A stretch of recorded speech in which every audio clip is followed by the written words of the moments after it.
زما عزتمندو انسان باندې کوم حالات الله طرف نه راځي امتحانن مصیبتونه راځي امتحانن کله نا کله انسان باندې مصیبت راځي د دې د ګناه د وجې نه مثال دا اوس زلزلې راځي حدیث کې راځي زلزله چې راځي یو خو د دې وجې نه راځي چې الله پاک د انسانیت ته مخلوط الله پاک خپل زور ښایي چې یو جړق سره الله پاک چې کنه ټوله دنیا ورانه دویم د زلزلې راتګ مقصد حدیث کې راځي آخرت او د قیامت زلزله الله پاک مونږ تاسو یادوي چې خلکو یو عظیم شان زلزله روانه ده دا داسې زلزله ده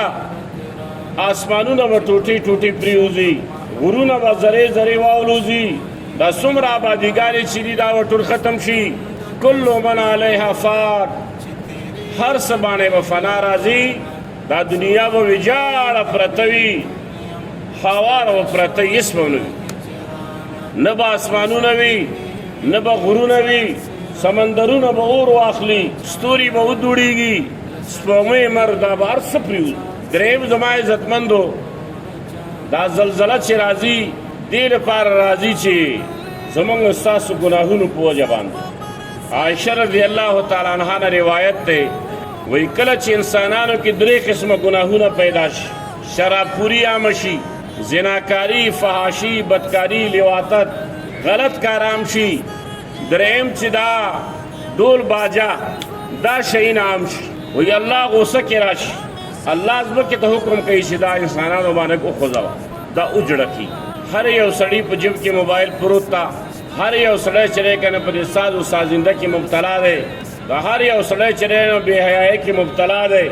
هر سړی چې دی که نه په دې بېدینۍ کې مبتلا دی د دې وجې نه الله پاک چې دی که نه دا زلزلې دا عذابونه دا مصیبتونه په دې امت باندې راولي څلورم علما ذکر کوي زلزلې چې راځي که نه الله د ځمکې هغه بړاس وباسي په کوم طرف یې چې وایست او چې زلزله راشي نو څه پکار دی که اودس دي مازله ودرېږه اودس دې نه وي د الله ذکر شروع کړه اوس دې وخت کې ټیم په ټیم زلزلې دي زما عزتمندو قرآن ختمونه کوئ د قرآن تلاوتونه کوئ د الله پاک ذکر اذکار کوئ نوافل کوئ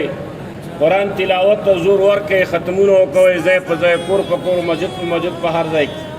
ځکه حدیث کې راځي چې زلزله راځي ذکر وکړئ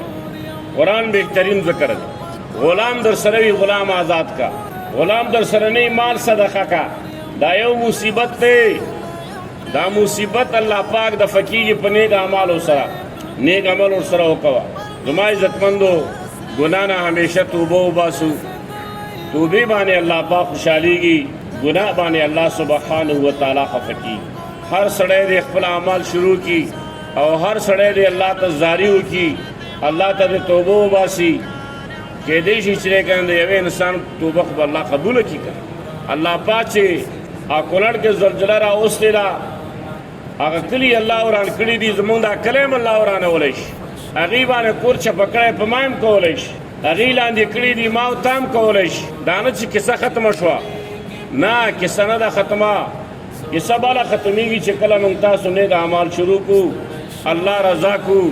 د خپلې ګناه توبه وباسو لزړګي مې وینې څاڅکي راته وګوره جانانه لزړګي مې وینې څاڅکي راته وګوره جانانه